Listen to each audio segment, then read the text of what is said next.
And then a fourth thing that is common to all human beings, I believe, is the desire to succeed. I've never met a person who wanted to fail. I've met hundreds of people who have failed, but not because they wanted to. Everybody, I think, in a sense, has a yearning for success. And I want to give you, free of charge tonight, the key to success. And I can give it to you confidently because it's worked in my life. It's just one verse in the first epistle of John,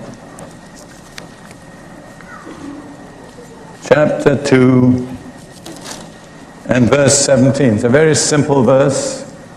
Most of the really important truths in the Bible are simple. I was a professional philosopher for a long while. That was the way I got a job and made my living. You're not a professional philosopher unless you can make your living by it. The business of philosophers, as I see it, is to make things complicated. And the more complicated you make things, the more people think you're clever. Well, when I met the Lord Jesus sovereignly in the middle of the night in an army barrack room, all of that changed. I was used to reading philosophers who wrote sentences that went over 2 pages without a period. The philosopher Kant is an example.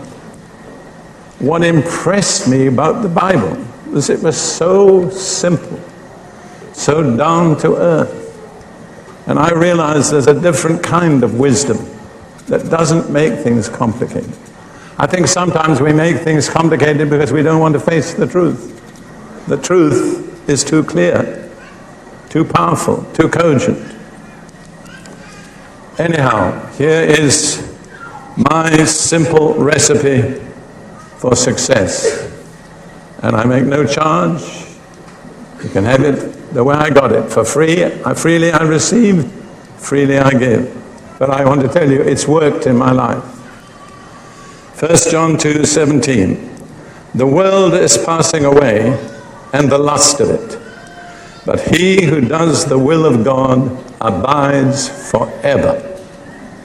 You need to understand what's meant by the world. The world is all of society that is not submitted to the righteous government of God's King, Jesus.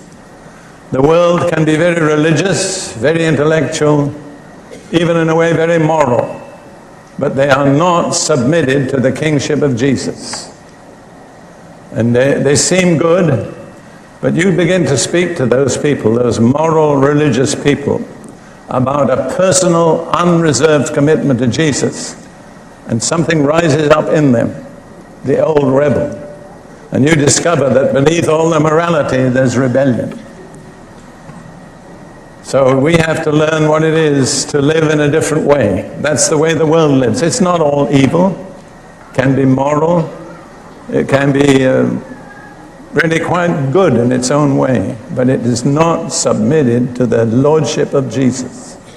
And God has made Jesus king. And anybody that's not submitted to God's king is a rebel. He may be a very religious rebel, a very intellectual rebel, a very wealthy rebel, but he's still a rebel.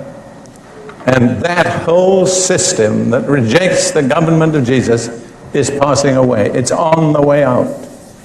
The world is passing away, and every desire that's associated with the world. We've been staying in downtown, what's the city we're in? Cleveland. And I've been looking at all those big towers, what they call it, the terminal tower and the other towers. And you know what always comes to my mind when I see such buildings? It's a phrase in the prophet Isaiah, which speaks about the day that the towers fall. And I believe there's a day coming when the surface of the earth's crust is going to ripple, and every tall building in every part of the earth will fall. It's a symbol of God's rejection of man's arrogance and pride and self-dependence. Doesn't impress me any longer. I'm content to use the facilities, but I don't trust in it. There's a day coming when all of that is going to pass away. And the only thing that will remain is he who does the will of God. Because the will of God is unshakable, unchanging, eternal, undefeatable. And when you unite your will with the will of God, you become like the will of God. Unshakable, unchanging, undefeatable. That's the key to success. It's to find God's will for your life and commit yourself to it.